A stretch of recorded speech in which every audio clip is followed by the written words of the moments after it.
Hello everyone, welcome to part 2 of my analysis of Jill's campaign in Resident Evil. This will cover the latter half of the game as Jill, and considering this video starts in the middle of her campaign, I'd recommend you go back and watch my first video, linked in a card in the corner or in the description below. Otherwise, let's get into it. You might remember I mentioned the mirror room and how this area plays the camera against me in a way not yet seen in the game. That same room also has a jewelry box puzzle that's kinda neat. I loved tessagrams growing up. This gives me another key, meaning more exploring and more chances to run into those psycho reptiles from before. But it turns out this key I found is used for exactly one door. A door that houses the other metal object from before and some shotgun shells. It's time to finally check out the gate to that underground tunnel. Along the way, I finally get the balls to fight another one of those reptiles. Fortunately, Jill is a badass and tases the thing before I nail it with an acid grenade. That wipes the beast and my ego is recovered a little bit considering I was so damn scared of them during my first encounter. At this point, I'm expecting to enter one of the last parts of the game, the bottom chambers or whatever is behind this giant gate. Turns out that I'm wrong and I need a shell for that emblem I found, cause this game really never hands me anything. Fortunately, I do have one more key to use in, consequently, one of the first areas available to me in the game.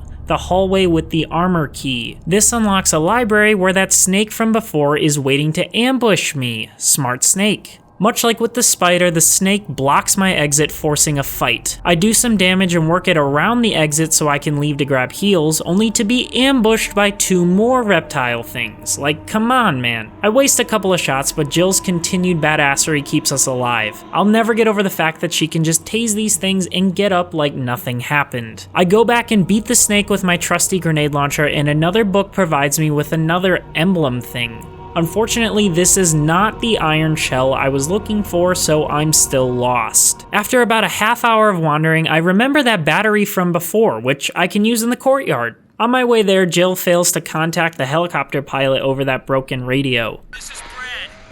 If you can hear me, just give me a sign. Anything. Jill to Brad, can you hear me? Shit, it's broken. During my play, I thought this was a pretty useless scene, but I later realized it's here to keep the overarching story in mind. The pilot is hanging around to pick up any stragglers, we just need a way to contact him. It provides some sort of end goal instead of just roaming around the mansion mindlessly. That battery powers an elevator, providing an alternate way around that dam from the beginning of this area. This eliminates the waterfall, which in a very gamey trope has a cave behind it. The very cave George Trevor mentioned in his diary by the grave. It houses some collectibles, a safe room, and Enrico, another S.T.A.R.S trooper that confirms something shady is going on here. But why? The S.T.A.R.S are finished. Someone is a traitor. Umbrella set us up. He's then assassinated in what might be Jill's most absurd moment in the game, and yes, I'm including the apology to Wesker for absolutely nothing. Enrico is shot during their conversation, and instead of turning around to defend herself, Jill just keeps looking at him. Like, what if the shooter targets you next? Don't you want to see who it is? She finally looks back an agonizing amount of time later, and the shooter is gone. Imagine that. Jill assesses the killing as professional and finds another hand crank before moving on. A reptile jumps out on the way back, which scared me not only in the moment, but made me yell again when I was reviewing footage for this script. After Indiana Jonesing past a boulder, I get absolutely destroyed by a giant spider, only to kill it a second time in a relatively simple fight. All I had to do was kite the thing with my magnum. I cut up some webs in the only scenario in the entire game where this knife is useful. The next room nicely provides some blue herbs to cure any poison and a map as well. One boulder later, I find myself in another puzzle room requiring me to rotate a statue to fit it into a slot. This puzzle's a little dry, but one has to commend Resident Evil for rarely repeating any puzzles. Some puzzles might use elements from others, like pushing a statue around, but each provides something a little different. With all of this experimentation, some challenges will struggle to entertain more than others. That's just the nature of game design. But I do applaud Capcom's restraint when it comes to repeating scenarios just to pad game length. This puzzle rewards me with a cylinder that fits in with a switch in another room. That powers an elevator, and right when I'm about to use it, Barry appears, just in time after all the hard work is done. The noise I heard brought me down here, but I didn't expect to find a place like this. Have any idea as to what might be at the bottom? There's only one way to find out. We take it down, and surprise, Barry sends me off to investigate a sound while he stays back to secure the area. What the hell is that sound? It could be a person. Jill, go check it out. We had enough surprises for one day. I'll stay here and secure our escape route in case something happens. Okay. Together, without Barry, Jill and I discover that the invincible hag from before is now roaming around in circles in this cave. A lever activates some kind of weapon holder, but I've nothing to put there. I find a cargo transport system next door, which I use to send a box to a press that I found earlier. With nothing else to do, I head back just in time to find Barry escape up the elevator. He doesn't say anything, no evil cackle or snide remark, just bails on up out of there. I understand there's some sort of betrayal going on here, I do, but my god, these characters are just the biggest memes I have ever seen. Barry leaving is hilarious, truly. Watching Jill just yell "Barry!" as his stoic ass just floats up made me bust out laughing. I can't wait to see what ridiculous way they use to deal with that. But Barry can be handled later. Right now I need to crush a box. In that box is an understandably broken flamethrower, and it's a shame I can't use it, but it is immediately obvious what this is for. The weapon holder. It's funny because I actually tried putting the shotgun on the hooks first since I originally found the shotgun in a similar state. But I'm pretty sure that's what Capcom wanted you to think. One busted flamethrower later, I'm away from the invincible hag. For now. Instead, I deal with what might be the most unsettling room in the game. A place littered with dolls and chains and the true horror, upside down chairs. So many upside down chairs. A flooded tunnel leads to a bedroom, and it dawns on me that someone used to live down here. Another jewelry box containing the metal ring is in here, finally.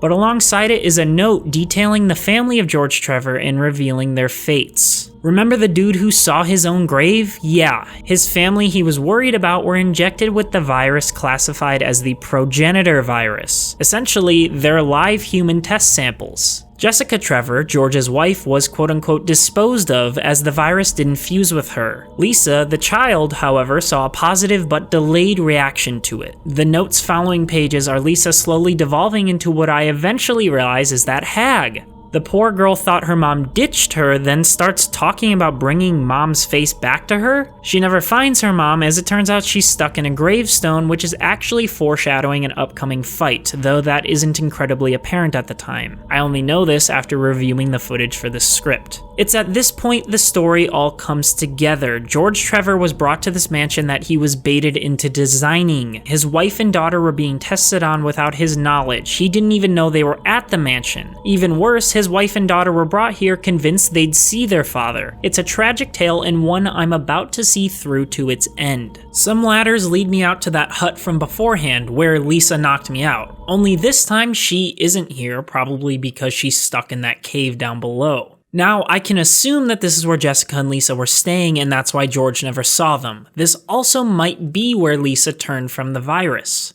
This shit is messed up. I make my way to those big stone doors and open them up to what I assume will be the game's closing stretch. I'm led through a stairwell into another cave, and down this ladder is Barry. He's defiling a grave, the old bastard. The MF then tries pointing a magnum at me, but Jill the badass takes it right from him. You were...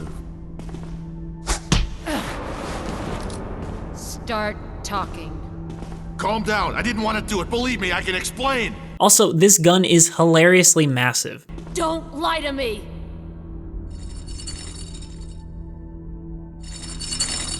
But anyway, our confrontation is interrupted by Lisa herself in what becomes the game's next boss battle. Thing is, I have Barry's Magnum. The game gives me the choice to keep the gun or refuse to give it back. I like this a lot. Despite Barry's deception throughout the course of the game, Resident Evil allows me to decide if he should be forgiven or not. I don't know the full story as of now, and I can choose to hear Barry out at risk of betrayal or leave him to what I assume will be his death. I decided to give it back because honestly, as flaky as this man is, he doesn't seem to have the balls to actually kill me. Also, the help against an invincible monster would be quite nice. Barry actually becomes a homie and points the thing at Lisa right away. I get a nice trophy out of it as well. Now that this is a boss battle, I'm led to believe I can finally damage her. Barry's shooting reinforces this, but it turns out I was dead wrong. I waste tons of ammo, literally all of it, thinking I can knock Lisa off the ledge. But it eventually becomes clear there's more to be done. The grave reads that a curse of the chains must be broken, and Lisa herself knocks one of the stones off the ledge. Having wasted all my ammo, I proceed to knock the rest. Can't believe I didn't notice that before. Reviewing the footage, a note from beforehand reveals the curse of the stones, but this wasn't apparent to me until editing this video. That means I need to pay more attention in the sequels to this kind of stuff. The stones actually open the grave, and Lisa screeches "mother" before grabbing what we can deduce to be her mother's skull from there and jumping off the ledge. That's the last we see of her, even if Barry thinks otherwise. I don't believe that thing's really dead. She wanted her mommy's face, and mommy's face she got. Overall, I enjoy this fight. It's not a typical guns blazing boss fight. We already got that with the Crimson Head and the Snake. I also like the last minute decision making. The game has given me no reason to trust Barry here, but leaving him to die would have meant fighting Lisa alone. Barry's shots saved me from damage more than once here, as him stunning her gave me ample time to push the stones off. Though I'm disappointed from a plot perspective, Barry does not confess in the slightest. Instead, they separate again. Now, Resident Evil hasn't exactly been explaining itself so far, but even in the cheesiest of universes, Jill should have demanded why he put her life in danger multiple times now, and even pointed a freaking gun to her face. I was and still am dumbfounded, especially because he pulls something again later, but we'll get to that when the time comes. Examining the grave again also provides Jessica's input on the tale. It's her dying letter to Lisa.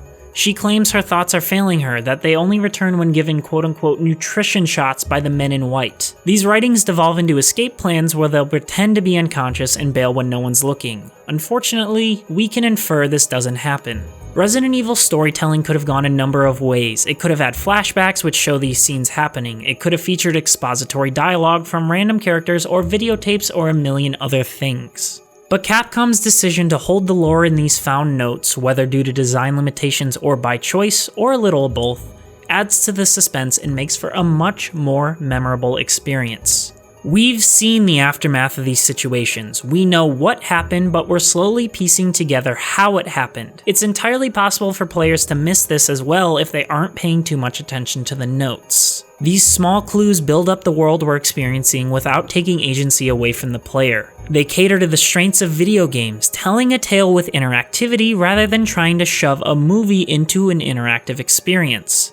While there is a time and a place for that type of design, I'm happy it isn't done here, and I think the game is stronger for it. I'm also aware that Resident Evil 0 goes into these events in detail, though I'm not sure of the public opinion on that game and would rather wait to play it myself to decide how that alters my view. An elevator takes me out of the crypt and leads me to a fountain with two circular holes to fill in. These obviously belong to the emblems from before, which I go back and grab. Armed with just 2 magnum shots and 4 pistol, the fountain opens an elevator into the game's final area, the underground laboratory where everything went down. Fortunately, there are no insane enemies to face right away. The first few areas have traditional zombies that are difficult to avoid but don't provide too much of an issue. Some documents detail how the virus works, basically that it reconstructs the body as the host lays unconscious. The whitecoats called zombies VACTs, and detail the creation and entrapment of the Crimson Head boss as well. What's really unsettling though is the frozen bodies and x-rays in the various rooms. There's no telling if anything will reanimate, but my only choice is to move along cautiously. At least there are decent amounts of health and ammo around. One room has a note to someone named Ada, who I remember as a character from Resident Evil 4.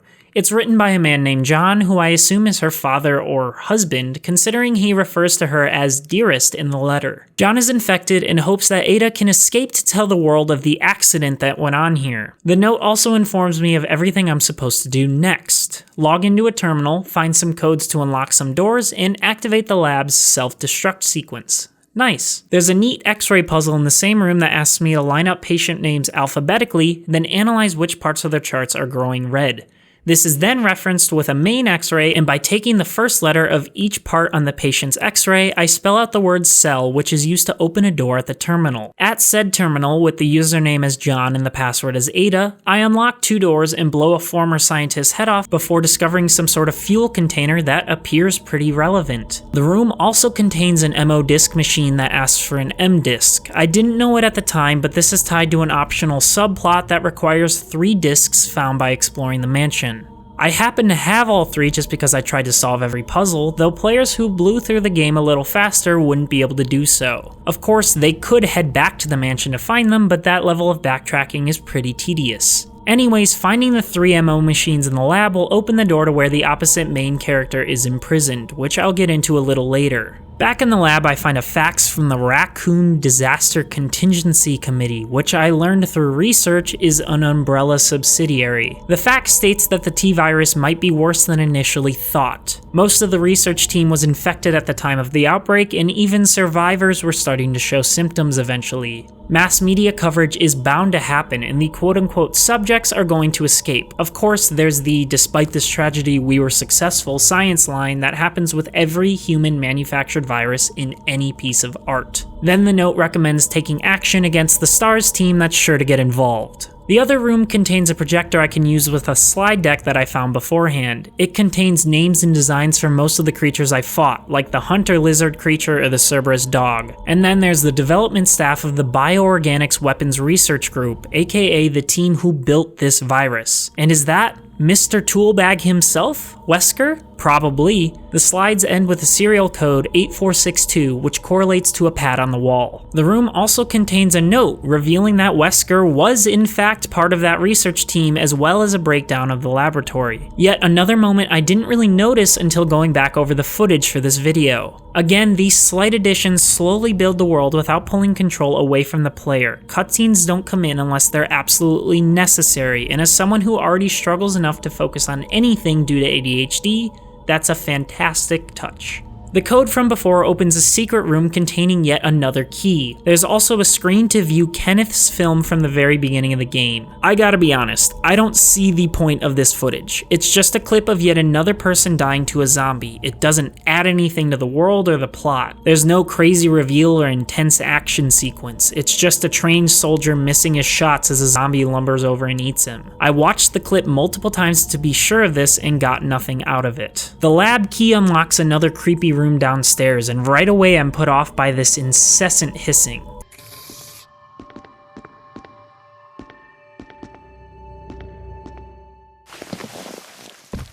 I crawl through a vent only to be attacked by something I can't even see thanks to the game's static camera angle. It's brought down with a couple of shotgun blows, but the body disappears by the time I get a chance to look.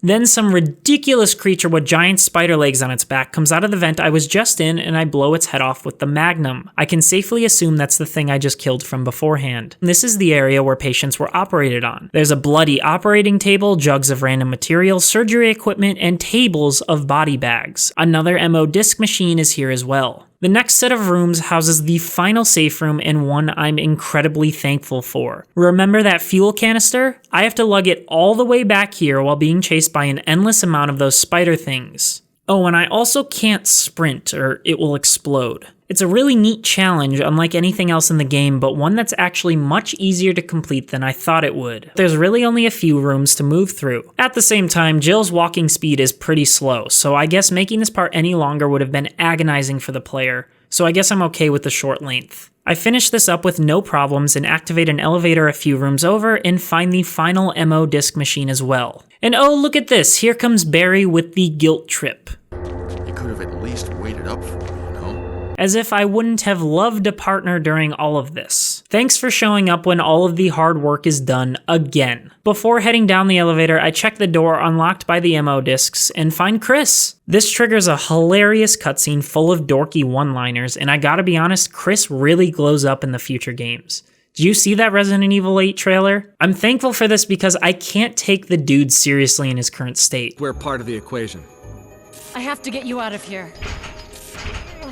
Ugh, it won't open. Wait, I'll be back to get you out. Okay, no sightseeing though. There's not really much exposition here either. We can assume Wesker knocked him out and put him in jail, though who really knows? I can't open his door yet, so I have to head back to the elevator. Down a hallway, we find Wesker, and Barry pulls his gun on me again. What the hell, man? Wesker at least explains that Barry's family is on the line, but at this point I wish I let him die back at the Lisa fight. I hear that his better half and 2 lovely daughters will be in danger if he doesn't do everything I tell him to. More cringy dialogue happens, and Wesker refers to Jill as dear, which just makes me want to throw up. Well, you shouldn't worry too much, dear. You'll be free of all this anyway.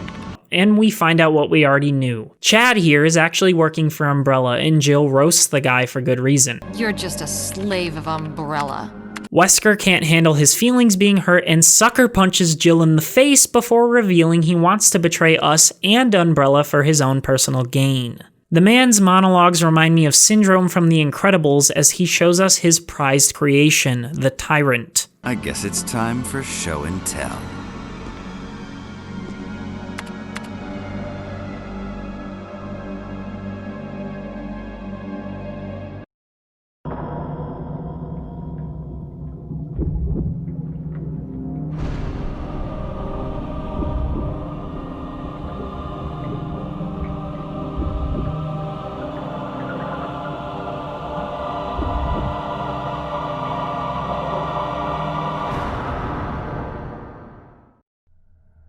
It's magnificent. Fortunately, Barry actually toughens up and comes to my rescue, shooting Wesker twice and choosing friends over family.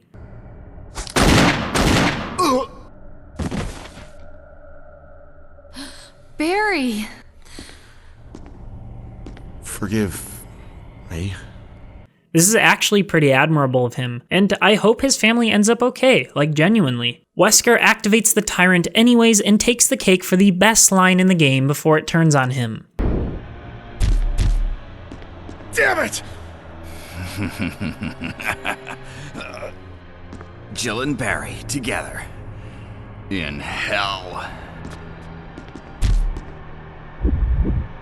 You want a piece of me? What? Premature. Probably couldn't take the terrible dialogue anymore. This leads to a pretty alright but ultimately anticlimactic boss fight against the Thing where I just run around and shoot it. The fight is pretty easy since the Tyrant is so slow, though he does whack me a couple of times in the process. Examining Wesker during the fight reveals a note describing the origins of a more powerful virus called the G virus. As mentioned, this is a more powerful strain than the T virus, which results in more mutated creatures like the good old Tyrant here. I've learned more about this via research online, but we'll save delving into it until it's more relevant in future games. What's neat about this moment is if I didn't examine Wesker during the fight, this information would have been gone. His body disappears after the Tyrant is dead, and the note would have gone with him. Or maybe it would have been left there, but I like to think the former is true. Makes me feel a little better about my game playing skills. Turns out Barry is actually alive, and Wesker set off the self-destruct option, so it's time to bail. I grab Chris on my way out and head to the helipad at the beginning of the lab area. Barry ditches me, of course, and Chris does shortly afterward. I understand this is probably due to a technical limitation, but it really makes me sad that none of my squad mates will stick with me. I have to do all this fighting alone. What if Jill was killed, you know? If that happens, hopefully Barry would take on all the guilt after all the times he almost killed me. Helicopter pilot Brad yells out that this is our last chance to escape and to send out a flare or something to get his attention. Remember, we can't communicate back with him. The game forces me to have an open inventory slot here by making me pick up an item to use in opening the final door. Again, allowing the player to move the plot forward without taking control away. There easily could have been a cutscene or something that emptied an inventory slot, but the game subtly allows me to do so, with more savvy players picking up on this in the moment. I get ditched again before heading up to the helipad, but find some signal rockets to fire off at the gate. Hopefully Brad sees them. Chris and Barry actually appear, but Chris's useless ass gets knocked out as the Tyrant busts through the ground for a final fight. At least Barry stays to help this time. There's more room to evade up here, but the Tyrant also has a new charge move that's actually pretty hard to dodge. I spend about a minute fighting this thing before Brad drops down a freaking rocket launcher, which I'm able to pick up thanks to that empty inventory slot. This explodes the Tyrant in a super dowdy cutscene that I absolutely adore before Brad flies down to grab us. Boom goes the mansion, and Jill falls asleep on Chris, maybe hinting at a future romance? Brad flies away into the sunlight, and I'm rewarded with a Wesker voiceover on my stat screen? Jill, you did a fine job. That's a little eerie. Turns out I wasted too much ammo and killed more monsters than I should have, but that's what happens in a first playthrough. I won't spoil it here, but those numbers go way down in my playthrough with Chris. So I'm finished with Jill. All in all, that was a great experience. I didn't expect to like the game as much as I did, and it was genuinely horrific at times, which was also pretty surprising. Like seriously, how masterful is it that Capcom can scare me all of these years later after I've already played so many modern horror games? There's a fundamental understanding of the medium here that many other titles lack. With Resident Evil, interactivity and player input are key. The challenge ramps up at a fantastic pace, and the limited inventory space paired with the intentionally cumbersome tank controls prevent the player from ever getting too powerful. I'm constantly thinking on my feet and having to react to different combat scenarios, which are balanced by slower puzzle sections. It's the Mario platforming equivalent of survival horror in the action genre in general. The game is a snapshot in time. Resident Evil 7 proves that this design can still work today, even with a different perspective. As for the plot, the cutscenes and dialogue are severely lacking, even if their meme potential is ridiculously high. There's a lot to be desired when it comes to Umbrella, Wesker's motivations, and all of that, though I'm sure I'll see it in the game's sequels. That said, the world building is a massive strength, with all of the notes and environmental touches throughout the mansion. This space has absolutely been lived in, and there's no doubt that shit went down here. And again, Capcom favors the player by making the lore mostly optional, allowing those interested to stop and read the details while more action-oriented players can skip past them. This is also great when replaying the game. My next video will go through Chris's campaign, but only the parts that are significantly different from Jill's. It's bound to be a shorter piece, and I predict it will be a one-parter rather than this two-part beast for Jill's campaign. I'll have a different video out before that one though, so stick around for this video's outro to find out what I've been working on. Anyways, thank you guys for all the support so far. Part 1 was a massive success for my channel, and this whole thing is growing at a steady rate even if it takes me a bit to push content out. Here's hoping we can build this thing into something truly special. You all are appreciated, and I'll see you guys in the next video.